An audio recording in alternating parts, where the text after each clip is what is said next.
हरिः ओं श्री विष्णुसहस्रनामस्तोत्रं पूर्वपीठिका।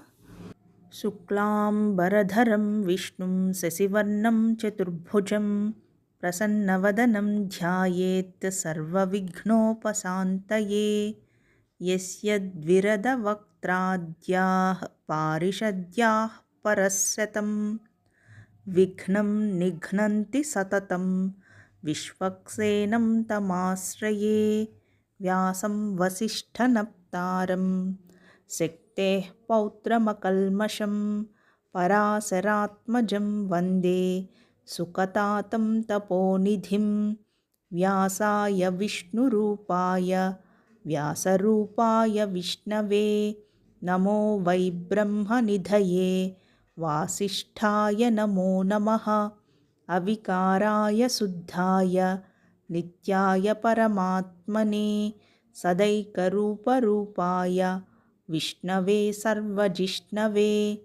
यस्य स्मरणमात्रेण जन्मसंसारबन्धनात्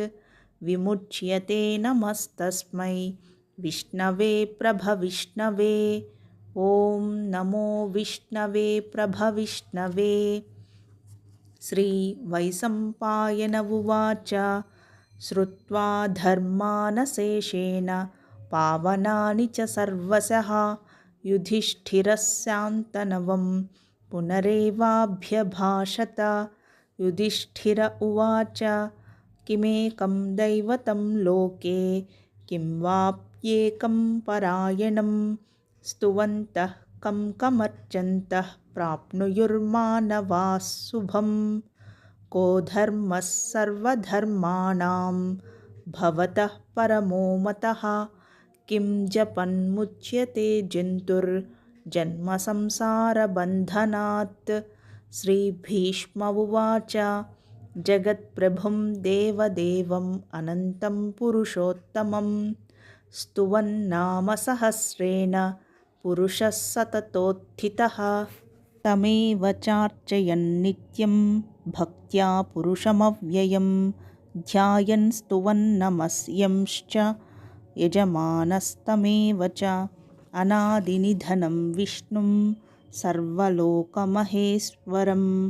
लोकाध्यक्षं स्तुवन्नित्यं सर्वदुःखातिगो भवेत्। ब्रह्मण्यं सर्वधर्मज्ञं लोकानां कीर्तिवर्धनं लोकनाथं महद्भूतं सर्वभूतभवोद्भवम्। एष मे सर्वधर्माणां धर्मोऽधिकतमो मतः यद्भक्त्या पुण्डरीकाक्षं स्तवैरर्चेन्नरः सदा। परमं यो महत्तेजः परमं यो महत्तपः परमं यो महद्ब्रह्म परमं यः परायणं। पवित्राणां पवित्रं यो मङ्गलानां च मङ्गलं दैवतं देवतानां च भूतानां यो व्ययः पिता। यतः सर्वाणि भूतानि भवन्त्यादियुगागमे यस्मिंश्च प्रलयं यान्ति पुनरेव युगक्षये। तस्य लोकप्रधानस्य जगन्नाथस्य भूपते विष्णोर्नामसहस्रं मे शृणु पापभयापहम्। यानि नामानि गौणानि विख्यातानि महात्मनः ऋषिभिः परिगीतानि तानि वक्ष्यामि भूतये। ऋषिर्नाम्नां सहस्रस्य वेदव्यासो महामुनिः छन्दोनुष्टुप् तथा देवो भगवान् देवकीसुतः। अमृतांशोद्भवो बीजं शक्तिर्देवकीनन्दनः त्रिसामाहृदयं तस्य शान्त्यर्थे विनियुज्यते। विष्णुं जिष्णुं महाविष्णुं प्रभविष्णुं महेश्वरम् अनेकरूपदैत्यान्तं नमामि पुरुषोत्तमम्। अस्य श्रीविष्णोर्दिव्यसहस्रनामस्तोत्रमहामन्त्रस्य श्रीवेदव्यासो भगवान् ऋषिः अनुष्टुप् छन्दः। श्रीमहाविष्णुः परमात्मा श्रीमन्नारायणो देवता अमृतांसोद्भवो भानुरिति बीजं देवकीनन्दनस्रष्टेति शक्तिः उद्भवः क्षोभणो देव इति परमो मन्त्रः शङ्खभृन्नन्दकी चक्रीति कीलकं शार्ङ्गधन्वा गदाधर इत्यस्त्रं रथाङ्गपाणिरक्षोभ्य इति नेत्रं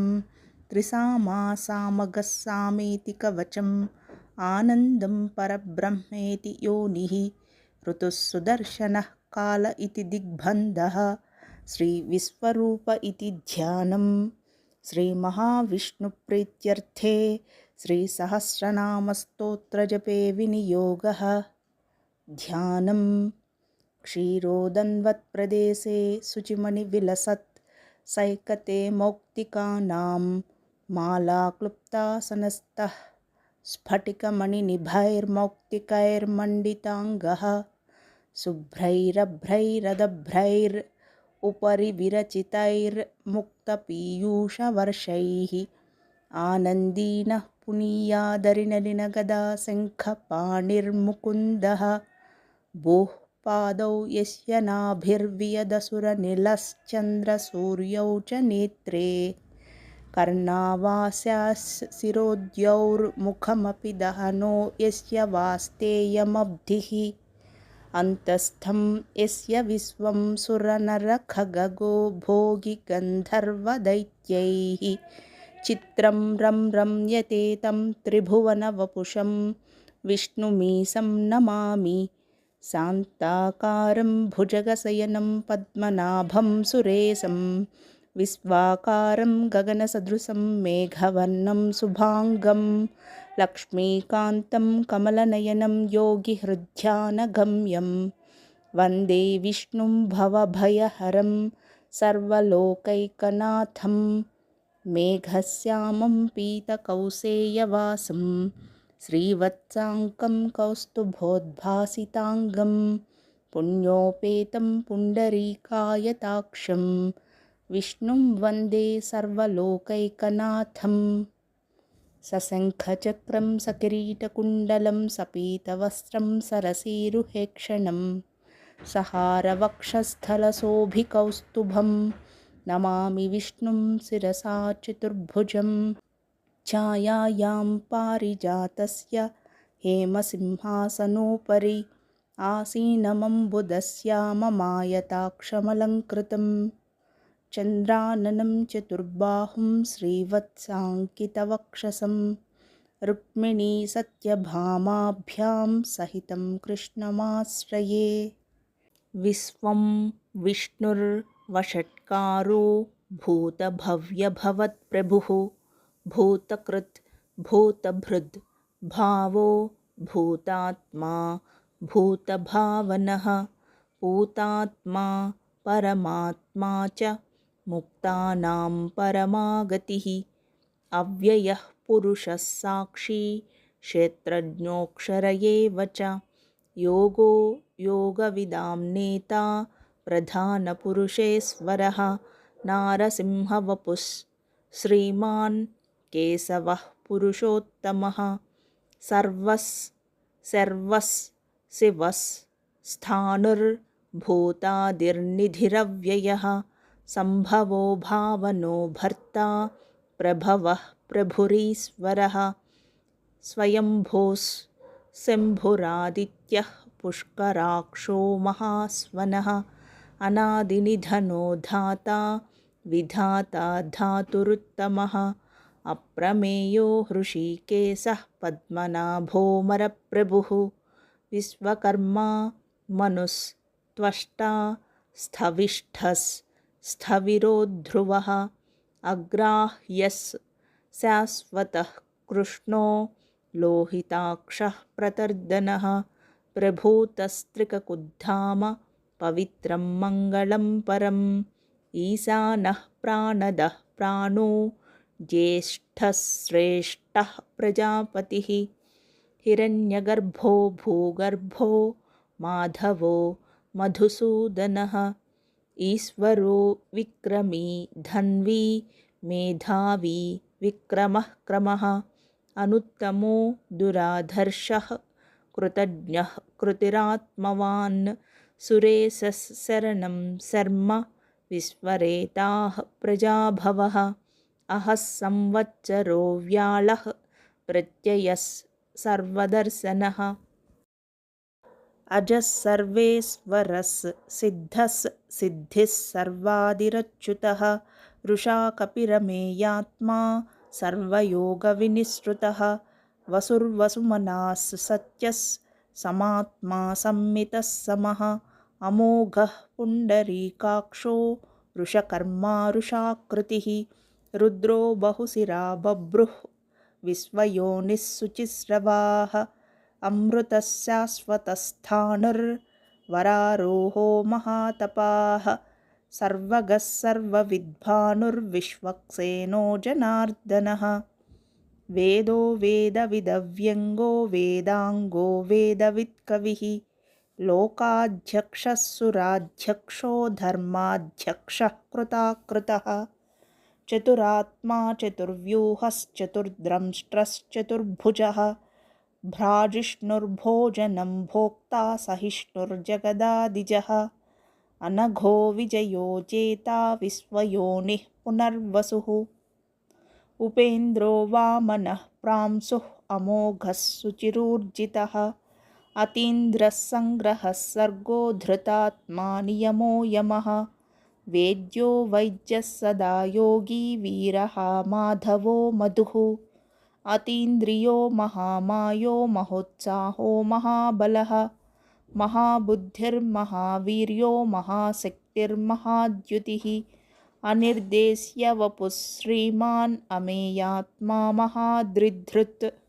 महेश्वासो महीभर्ता श्रीनिवासः सताङ्गतिः अनिरुद्धः सुरानन्दो गोविन्दो गोविदाम्पतिः मरीचिर्दमनो हंसः सुपर्णो भुजगोत्तमः हिरण्यनाभः सुतपाः पद्मनाभः प्रजापतिः अमृत्युः सर्वदृक्सिंहः सन्धाता सन्धिमान् स्थिरः अजो दुर्मर्शनः शास्ता विसृतात्मा सुरारिः गुरुर्गुरुतमो धाम सत्यः सत्यपराक्रमः निमिषो निमिषस्रग्वी वाचस्पतिरुदारधीः अग्रणीर्ग्रामणीः श्रीमान् न्यायो नेता समीरणः सहस्रमूर्धा विश्वात्मा सहस्राक्षः सहस्रपात् आवर्तनो निवृत्तात्मा संवृतः सम्प्रमर्दनः अहः संवर्तको वह्निरनिलो धरणीधरः सुप्रसादः प्रसन्नात्मा विश्वधृग् विश्वभुग् विभुः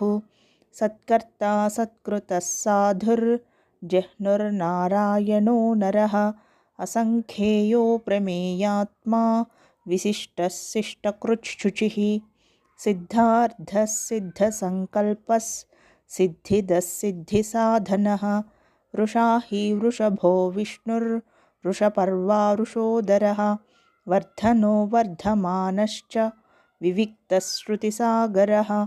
सुभुजो दुर्धरो वाग्मी महेन्द्रो वसुदो वसुः नैकरूपो बृहद्रूपः सिपिविष्टः प्रकाशनः ओजस्तेजोद्युतिधरः प्रकाशात्मा प्रतापनः रुद्धस्पष्टाक्षरो मन्त्रश्चन्द्रांशुर्भास्करद्युतिः अमृतांशूद्भवो भानुः शशिबिन्दुः सुरेश्वरः औषधं जगतः सेतुः सत्यधर्मपराक्रमः भूतभव्यभवन्नाथः पवनः पावनो नलः कामः कामकृत्कान्तः कामः कामप्रदः प्रभुः युगादिकृत्युगावर्तो नैकमायो महासनः अदृश्यो व्यक्तरूपश्च सहस्रजिदनन्तजित् इष्टो विशिष्टः शिष्टेष्टः शिखण्डी नहुषो वृषः क्रोधः क्रोधकृत्कर्ता विश्वबाहुर्महीधरः अच्युतः प्रतितः प्राणः प्राणदो वासवानुजः अपां निधिरधिष्ठानमप्रमत्तः प्रतिष्ठितः स्कन्दस्कन्दधरो धुर्यो वरदो वायुवाहनः वासुदेवो बृहद्भानुरादिदेवः पुरन्दरः अशोकस्तारणस्तारः सूरः सौरिर्जनेश्वरः अनुकूलश्चतावर्तः पद्मी पद्मनिभेक्षणः पद्मनाभोरविन्दाक्षः पद्मगर्भः शरीरभृत् महर्धिरुद्धो रुद्धात्मा महाक्षो गरुडध्वजः अतुलः शरभो भीमः समयज्ञो हविर्हरिः सर्वलक्षणलक्षण्यो लक्ष्मीवान् समितिञ्जयः विक्षरो रोहितो मार्गो हेतुर्दामोदरः सहः महीधरो महाभागो वेगवानमितासनः उद्भवः क्षोभणो देवः श्रीगर्भः परमेश्वरः करणं कारणं कर्ता विकर्ता गहनो गुहः व्यवसायो व्यवस्थानः संस्थानः स्थानदो ध्रुवः परर्दिः परमस्पष्टः तुष्टः पुष्टः शुभेक्षणः रामो विरामो विरजो मार्गो नेयो नयो नयः वीरः शक्तिमतां श्रेष्ठो धर्मो धर्मविदुत्तमः वैकुण्ठः पुरुषः प्राणः प्राणदः प्रणवः पृथुः हिरण्यगर्भः शत्रुघ्नो व्याप्तो वायुरधोक्षजः ऋतुः सुदर्शनः कालः परमेष्ठी परिग्रहः उग्रसंवत्सरो दक्षो विश्रामो विश्वदक्षिणः विस्तारस्थावरस्थाणुः प्रमाणं बीजमव्ययम् अर्थोऽनर्थो महाकोशो महाभोगो महाधनः अनिर्विण्णस्थविष्ठो भूर्धर्मयूपो महामखः नक्षत्रनेमिर्नक्षत्री क्षमः क्षामः समीहनः यज्ञयुज्यो महेज्यश्च क्रतुः सत्रं सताङ्गतिः सर्वदर्शी विमुक्तात्मा सर्वज्ञो ज्ञानमुत्तमं सुव्रतः सुमुखः सूक्ष्मः सुघोषः सुखदः सुहृत् मनोहरो जितक्रोधो वीरबाहुर्विदारणः स्वापनः स्ववसो व्यापी नैकात्मा नैककर्मकृत् वत्सरो वत्सलो वत्सी रत्नगर्भो धनेश्वरः धर्मगुब् धर्मकृद् धर्मी सदसत् क्षरमक्षरम् अविज्ञाता सहस्रांशुः विधाता कृतलक्षणः गभस्तिनेमिः सत्त्वस्थः सिंहो भूतमहेश्वरः आदिदेवो महादेवो देवेशो देवभृद्गुरुः उत्तरो गोपतिर्गोप्ता ज्ञानगम्यः पुरातनः शरीरभूतभृद् भोक्ता कपीन्द्रो भूरिदक्षिणः सोमपोमृतपस् सोमः पुरुजित् पुरुषोत्तमः विनयो जयस् सत्यसन्धो दासार्हस् सात्वतां पतिः जीवो विनयिता साक्षी मुकुन्दोमितविक्रमः अम्भोनिधिरनन्तात्मा महोदधिशयोऽन्तकः अजो महार्हस् स्वाभाव्यो जितामित्रः प्रमोदनः आनन्दो नन्दनो नन्दस् सत्यधर्मा त्रिविक्रमः महर्षिः कपिलाचार्यः कृतज्ञो मेदिनीपतिः त्रिपदस् त्रिदशाध्यक्षो महाशृङ्गः कृतान्तकृत् महावराहो गोविन्दः सुषेणः कनकाङ्गदी गुह्यो गभीरो गहनो गुप्तश्चक्रगदाधरः वेधास् स्वाङ्गोजितः कृष्णो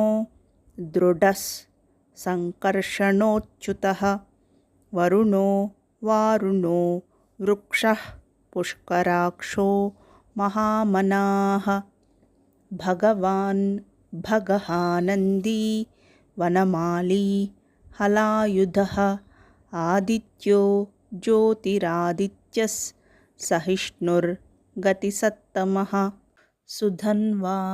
खण्डपरशुर्दारुणो द्रविणः प्रदः दिविस्पृक् सर्वदृग्व्यासो वाचस्पतिरयो निजः त्रिसामासामगः साम निर्वाणं भेषजम्भिषक् सन्न्यासकृच्छमस्सान्तो निष्ठाशान्तिः परायणम् शुभाङ्गः शान्तिदः स्रष्टा कुमुदः कुवलेशयः गोहितो गोपतिर्गोप्ता वृषभाक्षो वृषप्रियः अनिवर्ती निवृत्तात्मा संक्षेप्ता क्षेमकृच्छिवः श्रीवत्सवक्षास् श्रीवासस् श्रीपतिः श्रीमताम्बरः श्रीधः श्रीसश्रीनिवासः श्रीनिधिः श्रीविभावनः श्रीधरः श्रीकरः श्रेयः श्रीमान् लोकत्रयाश्रयः स्वक्षस्वङ्गः शतानन्दो नन्दिर्ज्योतिर्गणेश्वरः विजितात्मा विधेयात्मा सत्कीर्तिश्छिन्नसंशयः उदीर्णः सर्वतः चक्षुरनीशः शाश्वतस्थिरः भूषयो भूषणो भूतिर्विशोकः शोकनाशनः अर्चिष्मानर्चितः कुम्भो विशुद्धात्मा विशोधनः अनिरुद्धो प्रतिरथः प्रद्युम्नोमितविक्रमः कालनेमिनिः वीरः शौरिः शूरजनेश्वरः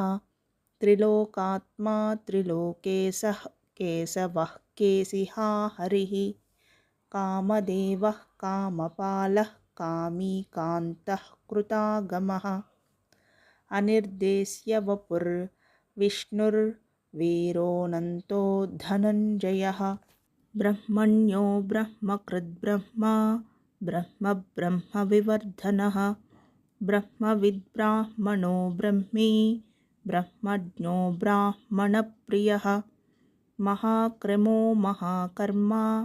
महातेजामहोरगः महाक्रतुर्महायज्वा महायज्ञो महाहविः स्तव्यस्तवप्रियस्तोत्रं स्तुतिस्तोतारणप्रियः पूर्णः पूरयिता पुण्यः पुण्यकीर्तिरनामयः मनोजवस्तीर्थकरो वसुरेता वसुप्रदः वसुप्रदो वासुदेवो वसुर्वसुमना हविः सद्गतिः सत्कृतिः सत्ता सद्भूतिः सत्परायणः शूरसेनो यदुश्रेष्ठः सन्निवासः सुयामुनः भूतावासो वासुदेवः सर्वासु निलयो नलः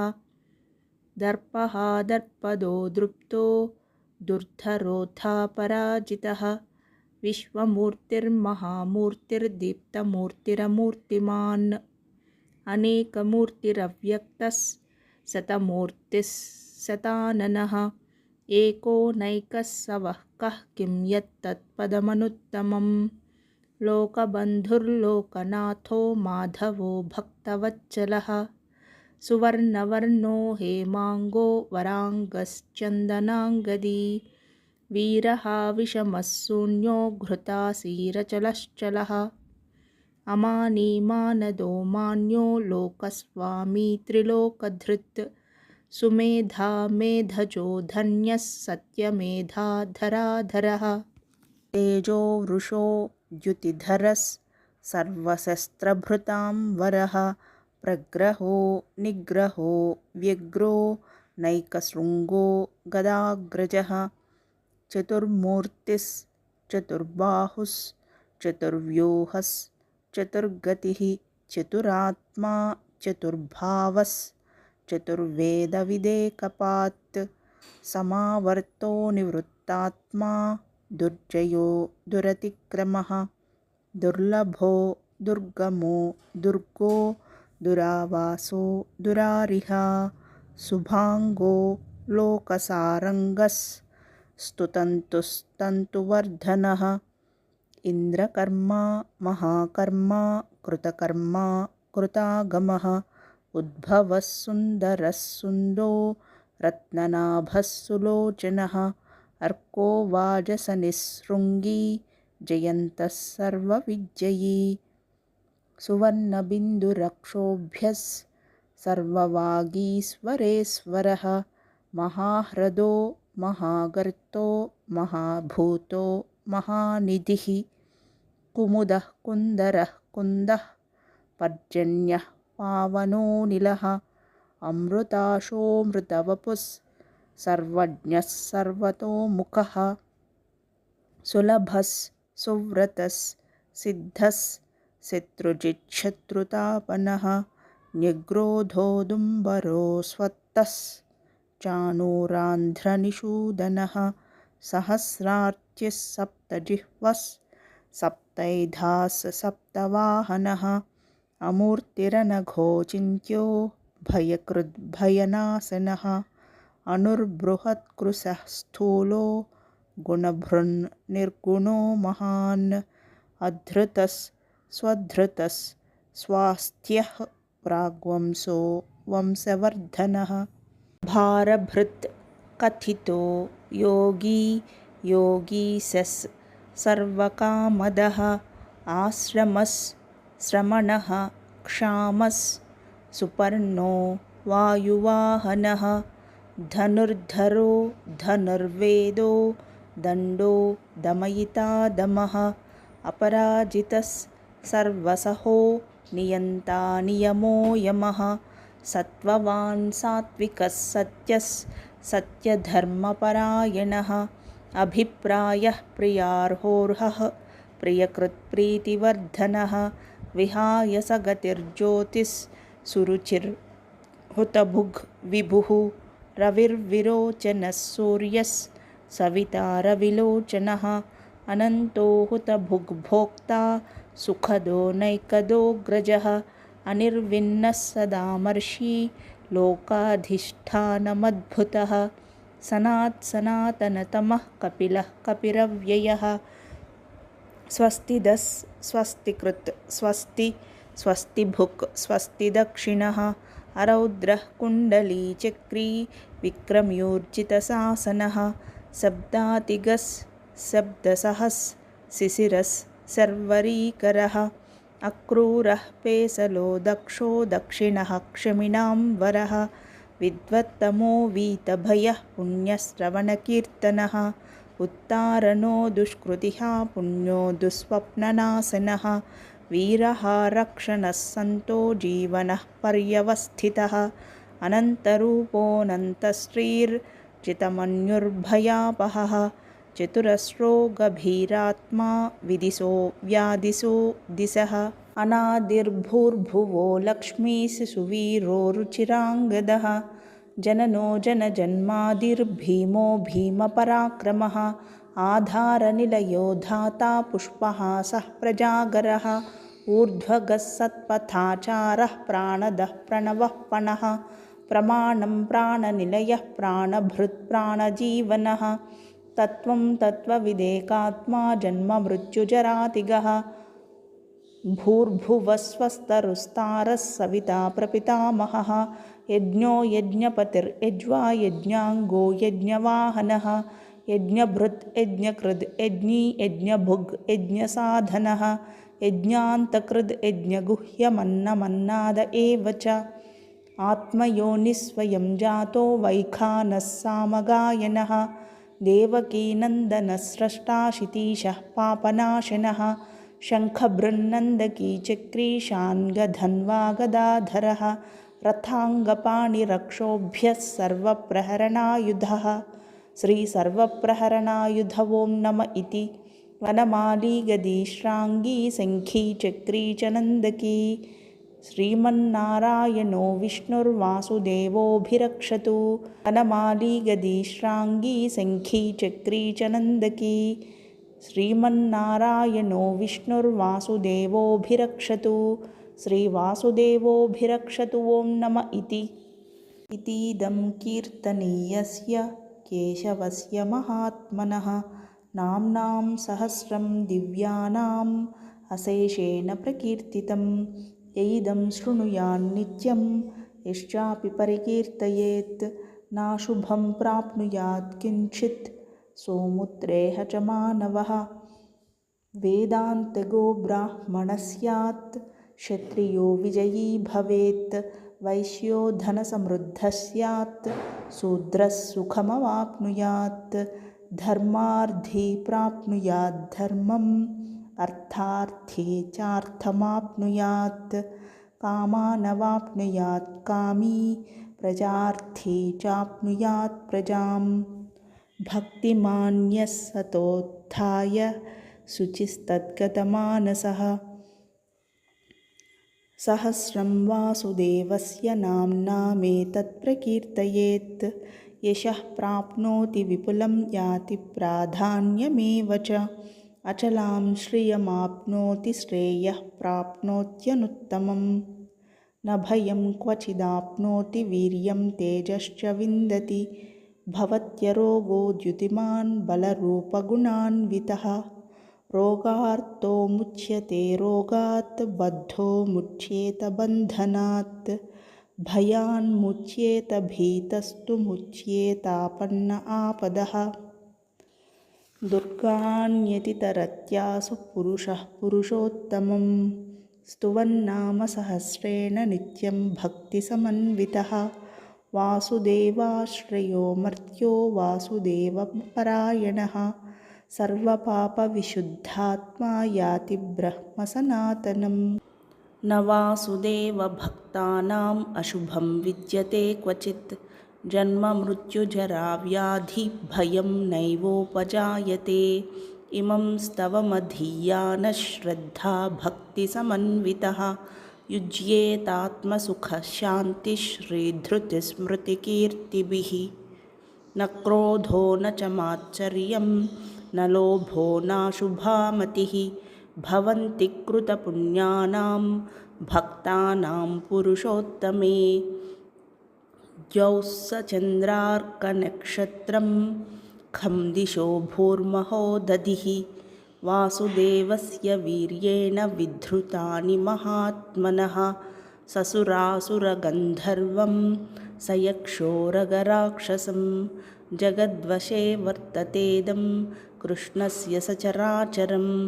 इन्द्रियाणि मनोबुद्धिस्सत्त्वं तेजो बलं धृतिः वासुदेवात्मकान्याहुः क्षेत्रं क्षेत्रज्ञ एव च सर्वागमानामाचारः प्रथमं परिकल्पितः आचारप्रभवो धर्मो धर्मस्य प्रभुरच्युतः ऋषयः पितरो देवा महाभूतानि धातवः जङ्गमाजङ्गमं चेदं जगन्नारायणोद्भवं योगो ज्ञानं तथा साङ्ख्यं विद्याशिल्पादिकर्म च वेदाशास्त्राणि विज्ञानम् एतत् सर्वं जनार्दनात् एको विष्णुर्महद्भूतं पृथग्भूतान्यनेकशः त्रीन् लोकान् व्याप्य भूतात्मा भुङ्क्ते विश्वभुगव्ययः इमं स्तवं भगवतो विष्णोर्व्यासेन कीर्तितं पठेद्य इच्छेत् पुरुषः श्रेयः प्राप्तुं सुखानि च विश्वेश्वरमजं देवं जगतः प्रभुमव्ययं भजन्ति ये पुष्कराक्षं न ते यान्ति पराभवम् न ते यान्ति पराभवम् ॐ नम इति। अर्जुन उवाच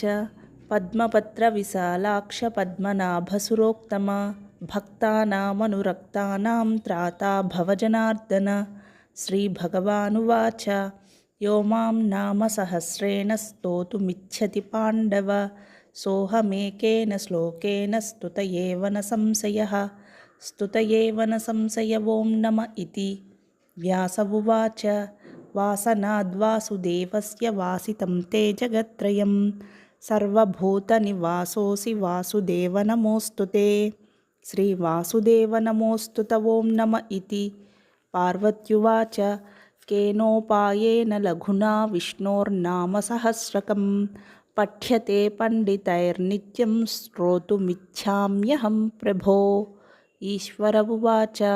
श्रीराम राम रामेति रमे रामे मनोरमे सहस्रनाम तत्तुल्यं रामनामवरानने। श्रीराम राम रामेति रमे रामे मनोरमे सहस्रनाम तत्तुल्यं रामनामवरानने। श्रीराम राम रामेति रमे रामे मनोरमे सहस्रनाम तत्तुल्यं रामनामवरानने। श्रीरामनामवरानन ॐ नम इति। ब्रह्मोवाच नमोऽस्त्वनन्ताय सहस्रमूर्तये सहस्रपादाक्षिशिरोरुबाहवे सहस्रनाम्ने पुरुषाय शाश्वते सहस्रकोटियुगधारिणे नमः। श्रीसहस्रकोटियुगधारिणे ॐ नम इति। सञ्जय उवाच यत्र योगीश्वरः कृष्णो यत्र पार्थो धनुर्धरः तत्र श्रीर्विजयो भूतिर्ध्रुवा नीतिर्मतिर्मम। श्रीभगवानुवाच अनन्याश्चिन्तयन्तो मां ये जनाः पर्युपासते तेषां नित्याभियुक्तानां योगक्षेमं वहाम्यहं परित्राणाय साधूनां विनाशाय च दुष्कृतां धर्मसंस्थापनार्थाय सम्भवामि युगे युगे। आर्ता विषण्णाः शिथिलाश्च भीताः घोरेषु च व्याधिषु वर्तमानाः संकीर्त्य नारायणशब्दमात्रं विमुक्तदुःखाः सुखिनो भवन्ति। यदक्षरपदभ्रष्टं मात्राहीनं तु यद्भवेत् तत्सर्वं क्षम्यतां देव नारायण नमोऽस्तु ते। कायेन वाचा मनसेन्द्रियैर्वा बुद्ध्यात्मना वा प्रकृतेष्वभावात् करोमि यज्जत् सकलं परस्मै नारायणायेति समर्पयामि श्रीमन्नारायणायेति समर्पयामि। ॐ तत्सत्। सर्वं श्रीकृष्णार्पणमस्तु। श्रीविष्णुसहस्रनामस्तोत्रं सम्पूर्णम्।